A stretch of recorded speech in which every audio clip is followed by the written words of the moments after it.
The country that is known as the United States of America was founded upon this declaration that is up on the screen behind me. That we have, the language of the Declaration of Independence is unalienable. Probably today, in modern language, we would say inalienable. But the idea is this: it's something that cannot be taken from you. It doesn't necessarily just belong to a nation. It belongs to human beings. It belongs to humanity. And so that was why our ancestors were seeking to throw off the shackles of tyranny, because they said that God has granted within humanity the right to life, liberty, and the pursuit of happiness. Life and freedom and the pursuit of happiness. Not that God has granted us the right to happiness, but the right to pursue it, because happiness oftentimes has to do with us and our own personal attitudes. But that everyone has the right to pursue happiness. And as noble as that declaration is, and it certainly is a noble one, we would all agree that without the first one, you can't have either of the other two. Without first the right to life, it's pointless to have a right to liberty or the pursuit of happiness. They are literally unattainable without the first one. Maybe you've watched the news lately. It kind of has been a big news story in the last few days.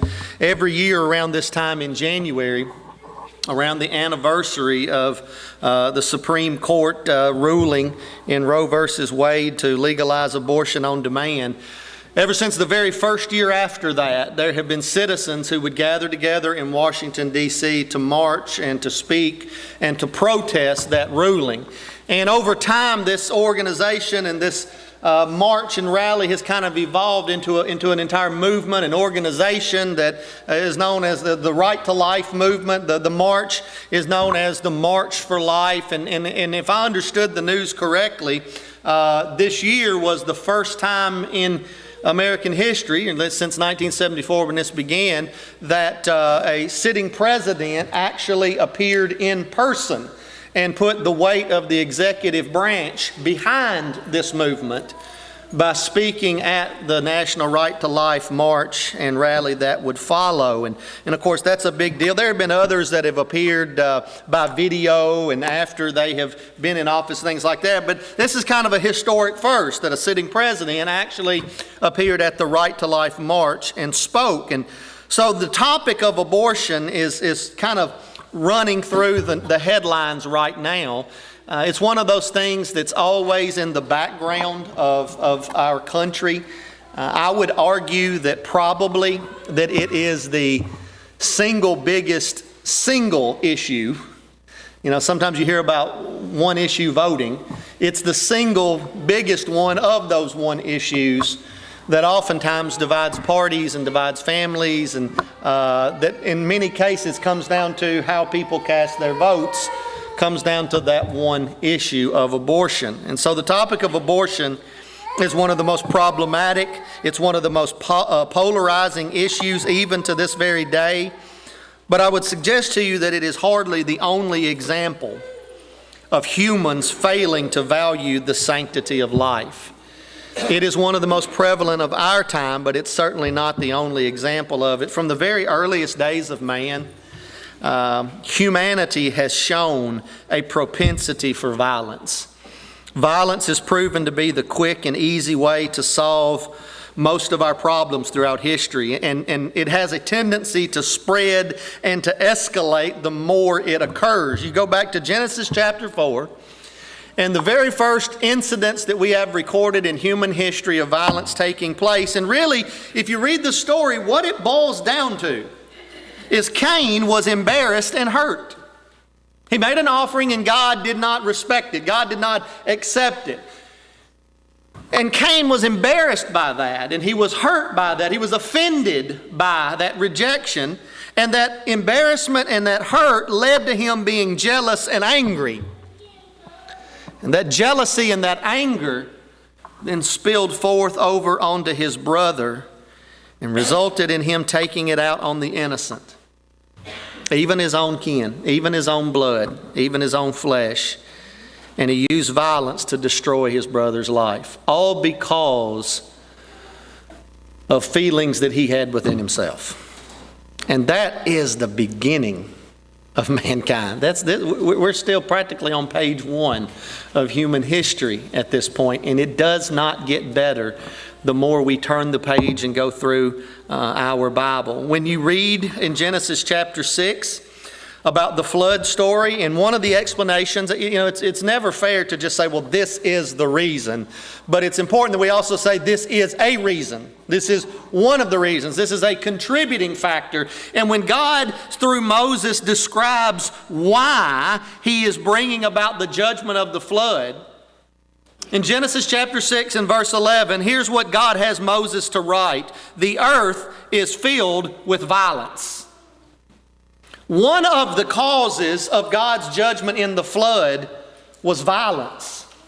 Now, I have a picture in our minds probably of what we think of why God would do that. And we probably think about, sexual immorality. We probably think about drunkenness. We probably think about, people just, acting like heathens. But you've got to understand that at least part of the ingredients for God's judgment in the flood was violence that had consumed humanity. And so God intervenes and inflicts a form of his own violence, if you will, through his judgment. By the time we get to the story of the Exodus, infant children are being killed when they emerge from the womb. Exodus 1 verse 16, as the Hebrew population is growing, the Pharaoh is afraid of them basically becoming an army within his own borders. And so he issues legislation that says, whenever you see a boy emerge from his mother's womb, kill it right then. The Hebrew midwives say, we're not going to do that, and they lie about it. And they say, these Hebrew women are strong women, and by the time the midwives get there, the child's already been born, and they've wrapped him up and taken away, and so there's nothing we can do about it. Pharaoh's not content, and then he issues another edict for his own people, his own soldiers, and the law becomes, if you see a Hebrew baby born, verse 22, you grab it and you throw it in the river. What we saw with Cain and his brother Abel in Genesis 4 has now spread to the point and gone even more degrading to the point that people are literally killing infants. That's how bad violence can consume and spread and how low it can pull a society. When we get to the days of the judges, Exodus, Leviticus, Numbers, Deuteronomy, Joshua, and Judges. We get to the period of the Judges in our Bible. It's probably the saddest, darkest, most awful book in all of the Bible, and it's paraphrased with one statement. In those days, there was no king in Israel. There was no leadership. Every man did that which was right in his own eyes. And so we get tale after tale of all of these horrific scenes of violence. And if you'll pay careful attention, a tremendous and disturbing amount of those scenes of violence are perpetuated against women. But as you go through the book of Judges, you see assassinations. You see a scene where a tent peg is hammered through a man's head. There's civil war, there's child sacrifice. We read about dismemberment. And then the pieces of the body being, in essence, FedExed all throughout the land to all the different tribes. Genocide, sexual assault by a mob of men. And by the time the Old Testament comes to a close, we have been introduced to the reality that parents, and I don't just mean the Canaanite parents, I'm not just talking about the heathen pagan nations that did not know God. I'm talking about Jewish parents, Israel parents, the people of God parents. To use the language of the King James Version, they're building altars to worship the Canaanite god Molech. And the language the King James says is they cause their sons to pass through the fire. You can see a picture of what that artistically looked like on the screen right now.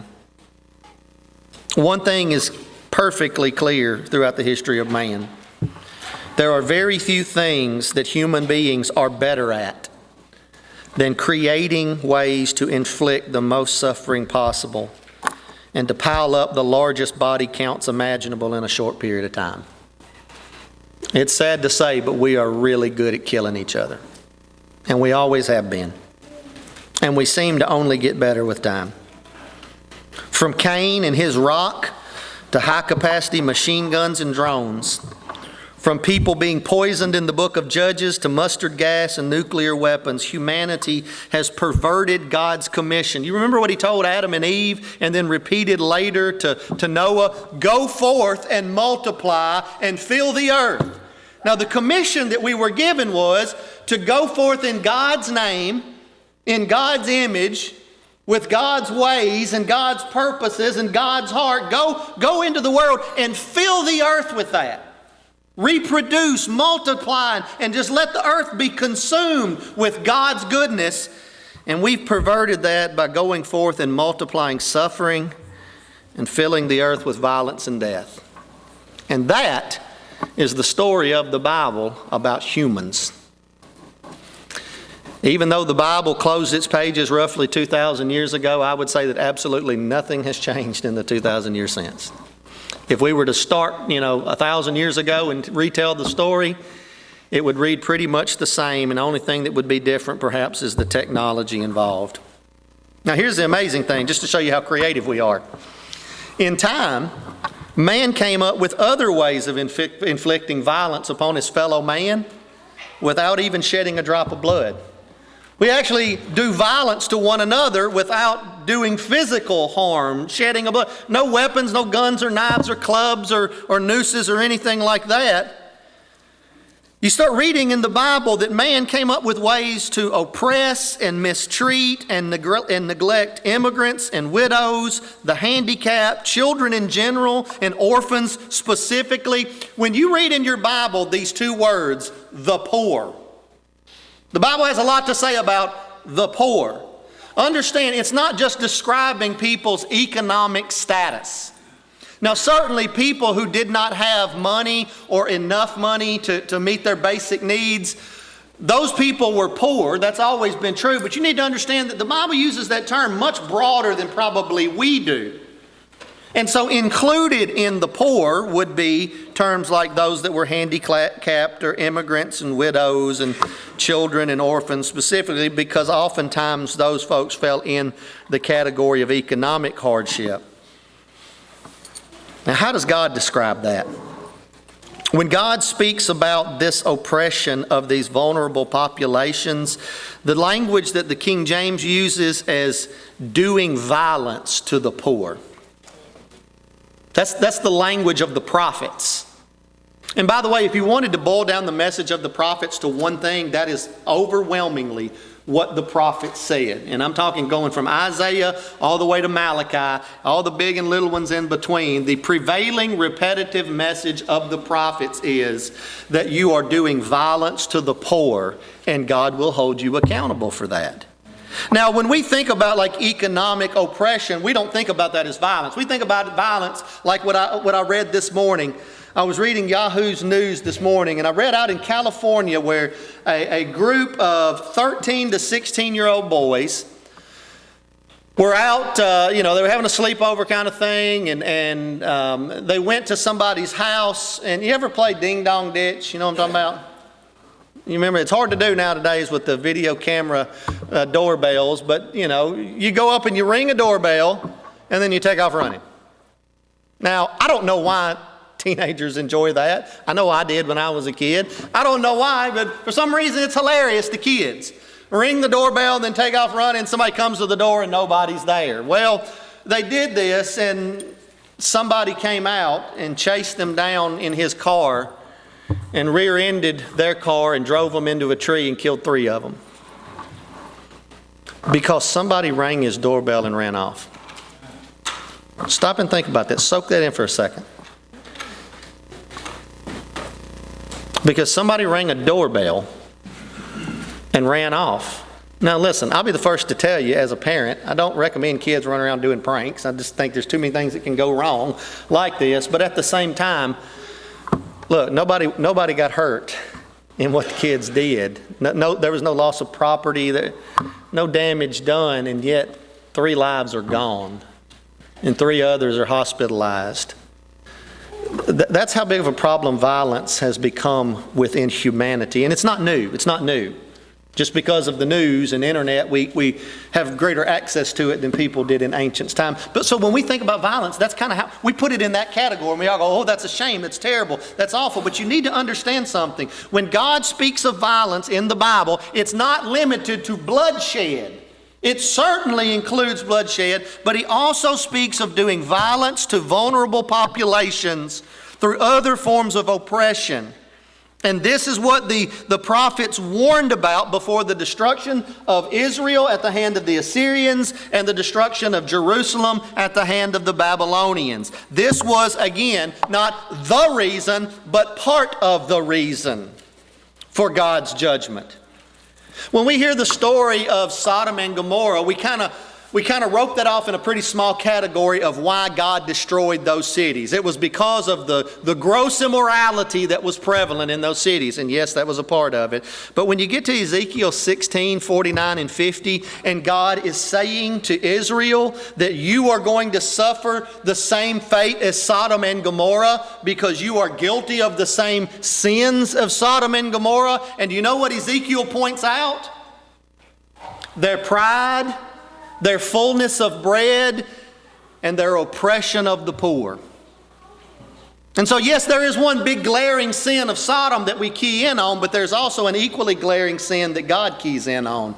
And he says to his people Israel, and you're no different. By the way, that is why Isaiah begins his book by saying in chapter 1 to Israel, you are Sodom and Gomorrah. And then he begins to describe how he hates their worship. They still go to church, they still pray, they still take the Lord's Supper, they still put money in the collection plate, and they still oppress vulnerable populations. And they still are addicted to violence. And so God says, when you lift up your hands before me, he said, I turn my head away and I won't look because your hands are full of blood. And that's how the prophet Isaiah begins his message. Now, it's not how he ends it, and we're going to talk about that in just a few minutes, but that's how he begins it. What about Jeremiah? Look at Jeremiah chapter 22. We've looked at Ezekiel, we've looked at Isaiah. Let's let Jeremiah speak. Chapter 22 and verse number 1, he says, go down to the house of the king of Judah and speak there this word. He says, look, I want you to go to the White House. I want you to go to Congress. I want you to go to the leadership of the nation. And here's the message that I, the Lord, want you to deliver to them. I want them to hear this. So what does he say? Hear the Lord, O King of Judah, who sits on the throne of David, you and your servants and your people who enter these gates. This message was not just for the king. It was for the king's cabinet. It was for the king's generals, it was for the king's officials, and it was for the king's citizens. In other words, this message is from the top to the bottom. It's not just directed at the leadership. When you're in positions of leadership, you bear a tremendous responsibility and burden, but even the lowest person in the pew, the lowest person at the ballot box, all bears responsibility for how things go in this world. No one can say, well, it has nothing to do with me. And so here's the message. Verse 3, do justice and righteousness. Deliver from the hand of the oppressor him who has been robbed, and do no wrong or violence to the resident alien. Some translations say stranger, some translations say immigrant. The fatherless or the widow. Don't shed innocent blood in this place. For if you will indeed obey this word, then there shall come into the gates of this house kings who sit on the throne of David, riding in chariots and on horses, they and their servants and their people. He says something. He says, look, folks, citizenship, Joe citizen, if you will not do these things, God says, I will not raise you leaders who do these things. You notice how we get it backwards? We tend to get it backwards. When it comes to blaming people for the problems in our society, we tend to start at the top, don't we? Whoever got elected to whatever office, that's who we all point at, and we say, they are the problem. You ever see bumper stickers that say, don't blame me, I voted for ... I see, though, every election cycle based on whoever's sitting in office. But the prophet says, I've got a message for you people. You don't do injustice. You do righteousness. You don't shed blood. You don't oppress the immigrant and the fatherless and the widow. You don't do it. And if you won't do it, I'll guarantee that I raise up leaders who don't do it. I want to suggest something to you. The reason that we have the problems we have in the leadership when it comes to injustice is because it started within the populace. The leadership of our society comes from amongst us. The sickness is within us. It's easy to say drain the swamp or vote them out and all that. And hey, do what you need to do. Satisfy your conscience as you see God teaching you in all of that. But at the end of the day, drain your heart of unrighteousness, of injustice, of hatred, and of violence. God says, when my people do that, then I will send them leaders. Now, what if we don't? Verse 5. What if Israel doesn't do that? If you will not obey these words, I swear by myself that this house shall become a desolation. Thus says the Lord concerning the house of the king of Judah. Now, we're going to close in just a minute with Deuteronomy 30 with a choice, because this is not the only time God says this. In fact, God says this to every generation throughout the Bible. I'm giving you a choice. And if you're familiar with the New Testament, you remember Jesus in his Sermon on the Mount saying, there's a straight and narrow path that leads to light, and there's a broad path that leads to death. Which one are you going to follow? You remember Joshua standing on this side of the Jordan River and looking over at the promised land and saying to the people, choose today who you're going to serve. Are you going to be like the people of the land that you're going into? Are you just going to be just like them? Are you going to serve their gods and their ways? Or are you going to serve the God of Abraham, Isaac, and Jacob, the God who caused you to be different? Choose. There is no point in the Bible where this presentation is not made. And that's why, even though we're 2,000 years removed, the same choice is presented to you and me every single day. Pick which path you want to follow. Today, we are baptized in violence from birth. 60% of children are exposed to acts of violence over the course of the year. What I mean by that is they witness it.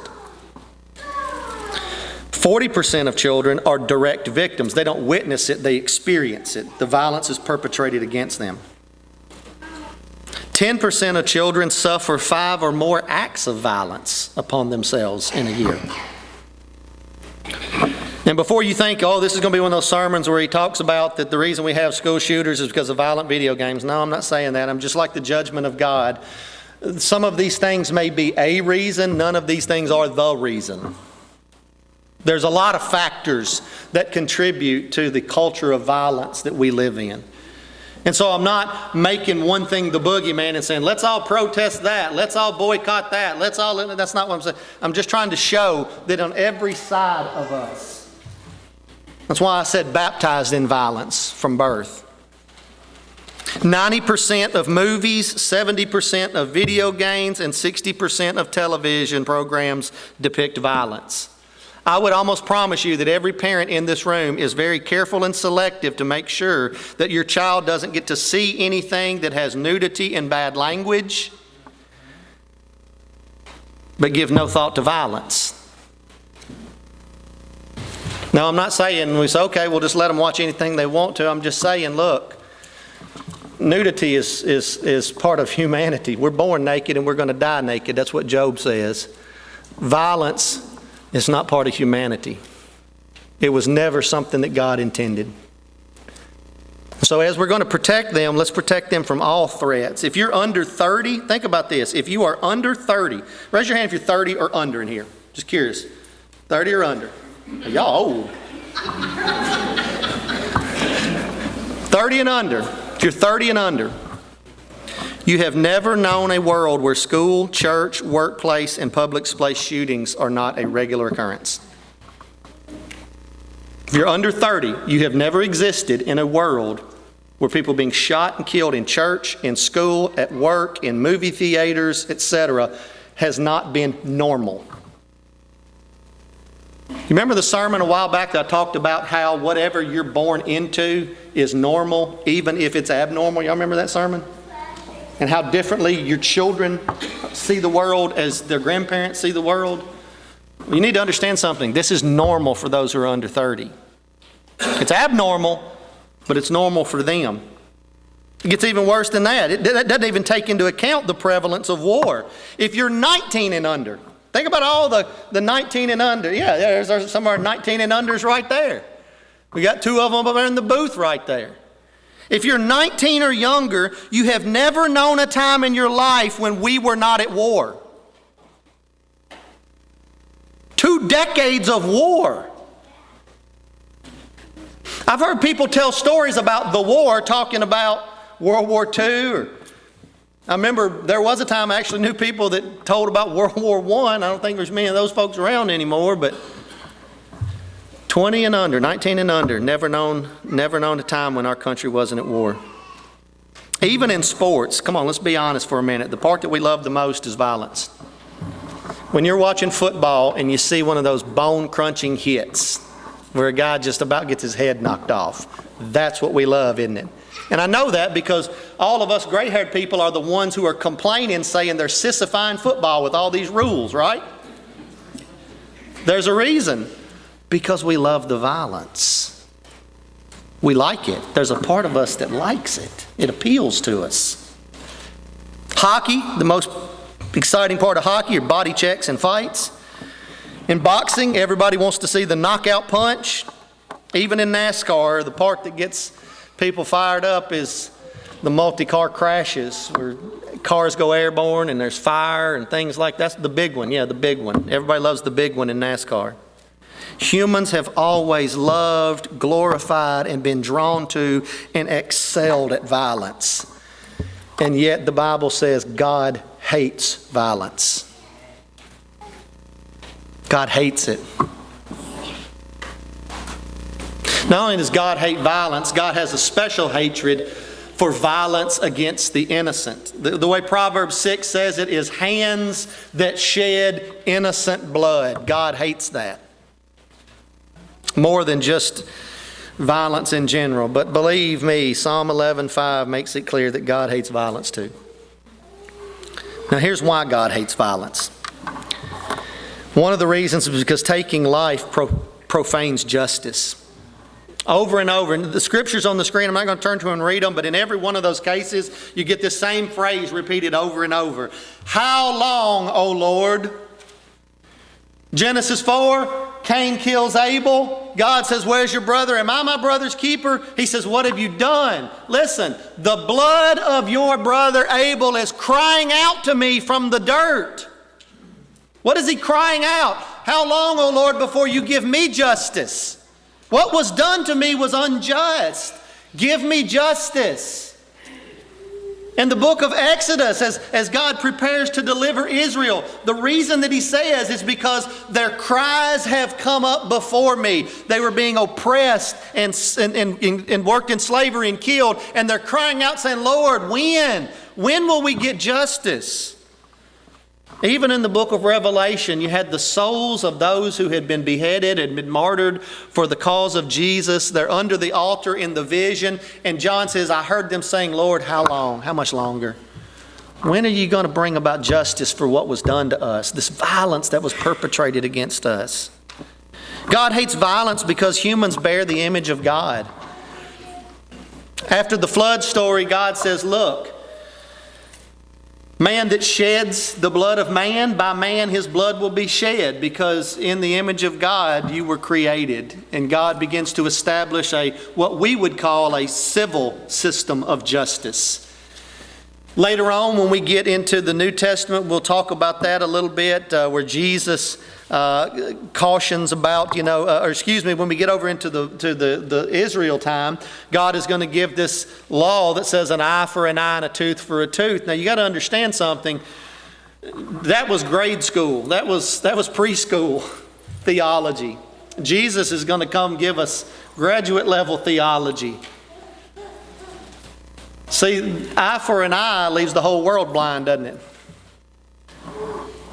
God's not saying this is how I want things to go. Somebody takes your eye, you take theirs. They take your tooth, you take theirs. That's not how God wants it to go. God is putting a restraint on them because they live in a world where you take my eye and I take your life. And God says, that's not justice. That's not justice. They didn't take a life, they took an eye. You can't take a life in retaliation. That's not justice. It's a restraint is what it is. But even that was meant to be temporary until we could learn the way of the Prince of Peace. Because Jesus is later going to come along and tell one of his disciples, put your sword up. If you live by the sword, you die by the sword. He's calling us to something greater. He's calling us and trying to set us on a trajectory of nonviolence. Because violence begets violence. And violence is the opposite of godly leadership. It's very interesting when Paul gives this list of qualifications of shepherds within the flock of God. One of the things that he said is that they're not to be violent. And he goes further than that. He says they're not to be quarrelsome. King James says brawler. That means physical violence. The next one is a step back. Not even quarrelsome. You know why? Because quarrelsome leads to brawling, right? Isn't that what Jesus said when he talked about if your brother offends you, go to him? And he talks about this escalation of violence. And he says, you know what happens? You have something, the King James says, you have aught against your brother without cause. You're angry, you're offended, you're upset, you're jealous, you're embarrassed. Think Cain. And that begins to build in your heart. And so what happens when it calcifies? You begin to hate your brother. And when you begin to hate your brother, what does he say is the next step? Bloodshed, violence. And so Jesus said, I'm trying to get back here into your heart and get that out of your heart because I know where it always leads. And he said, well, I'm a good person. I would never hurt anybody. I'm not a violent person. I don't go around picking fights and punching people out. I don't do that. Jesus said it always starts with bitterness in the heart that is unresolved. And it grows and spreads and consumes, and it leads to ugly places. And so he said, in my church, I want my shepherds to not be brawlers. They're not violent people. In fact, they're not even quarrelsome people. And he goes a step further. He says, in fact, they are to be gentle. Because that is the picture of godly leadership. As I mentioned at the beginning, Wednesday was the Right to Life March. I think it was Wednesday. I got my days confused this week up in D.C. And that march is meant to draw attention to the Holocaust of the unborn since Roe versus Wade in 1973. And I know when we hear Holocaust, we think World War II. If you're not familiar with the word, look it up. I chose that word for a reason. Because that's the appropriate word. It's to draw attention to the Holocaust of the unborn since Roe versus Wade in 1973. I talked about those that were 30 and under never knowing a world without public shootings being normal. And I talked about those 19 and under never knowing a world without war. Folks that are my age have never known a war where we don't kill our own children. I was born in 1975. Statistically, they tell me that half of my generation never existed because of that decision. And I know a large percentage of Christians spread all throughout all different types of faith, myself included, consider themselves pro-life.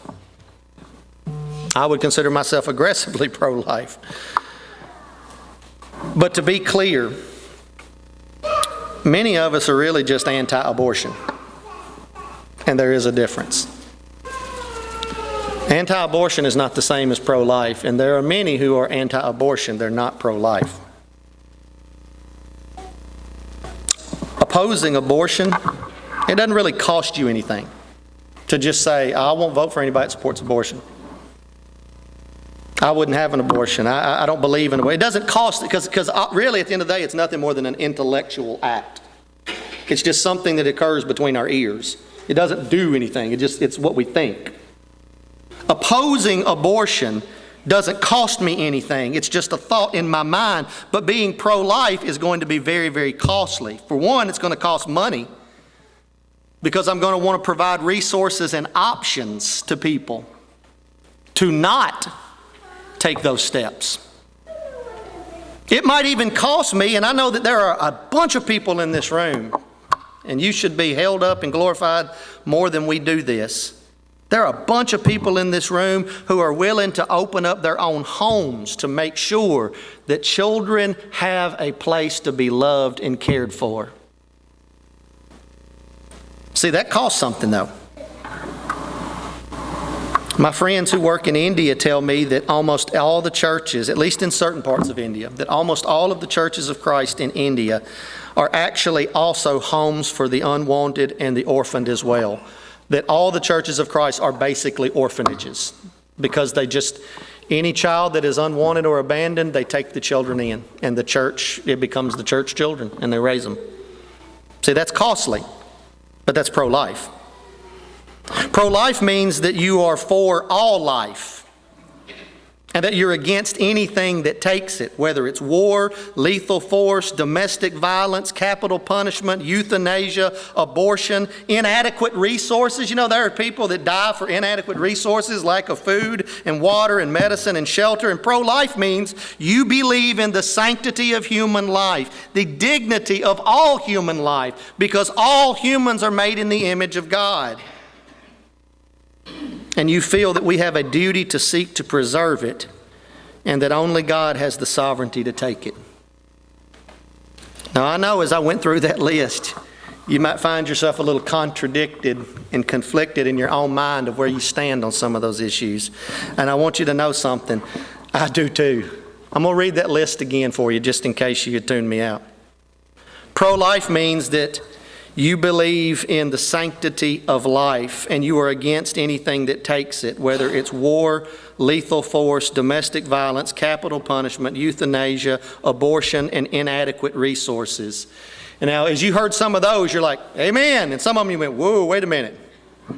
Trust me, I'm doing that to myself right now as I read that list. There's some I'm going, that's right. And then some I'm going, well, wait a minute. Let's talk about this. But here's what I want you to understand.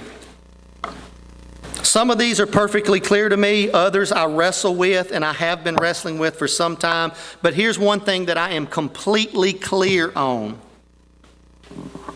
As disciples of the Prince of Peace, we are compelled to consider our stance on, endorsement of, and participation in violence in all of its forms: economic, war, self-defense, entertainment, law enforcement, abortion, down the line. Now, I want you to understand something. That being said, I recognize not all violence is created equally. Not all violence is created equally. There's a difference between being a law enforcement officer using violence to stop an evildoer from executing greater violence on the public. There's a difference between that and someone using violence for their own selfish gain. Those are not the same. They're both violence, but they're not the same kind of violence.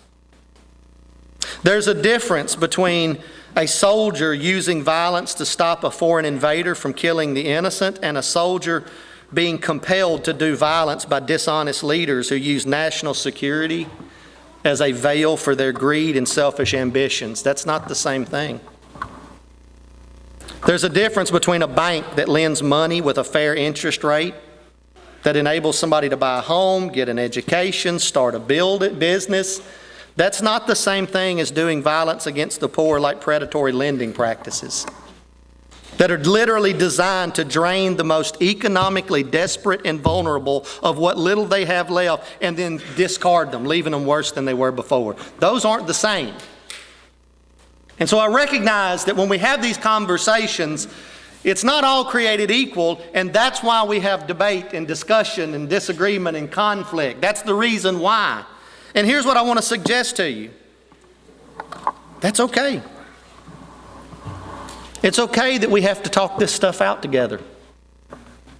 That's okay. Jade and I have to talk stuff out together all the time, and that has to do with stuff just like deciding where we're going to eat supper. And sometimes they can get pretty heated about what we're going to eat. But that's okay. We love each other, and so we talk it out. We figure it out. We work it out, and we move on together. Sometimes I give, sometimes she gives, sometimes we both give. Sometimes we find the groove, and we're in total agreement. Here's what I want to suggest to you.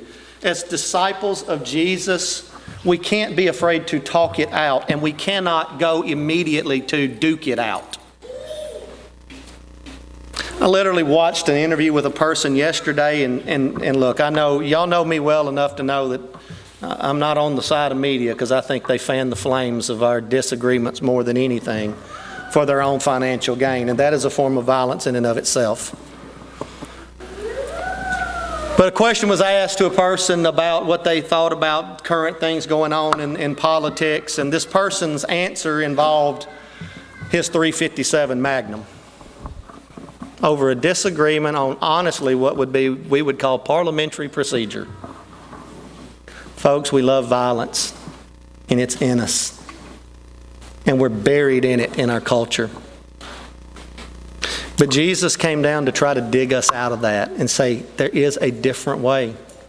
The last thing on earth that we have to do, that we can do as believers, is turn on one another and make everything a simple black and white, binary, this is right, this is wrong issue, and we have no discussion and no debate, and we don't work through things together. We can't just say, well, this is what I think. Oh, you disagree with that? Well, you're wrong. I hate you, and you shouldn't be here, and you're not a real Christian if you don't believe what I believe or vote this way. We can't do that, folks. That's the way of the thief.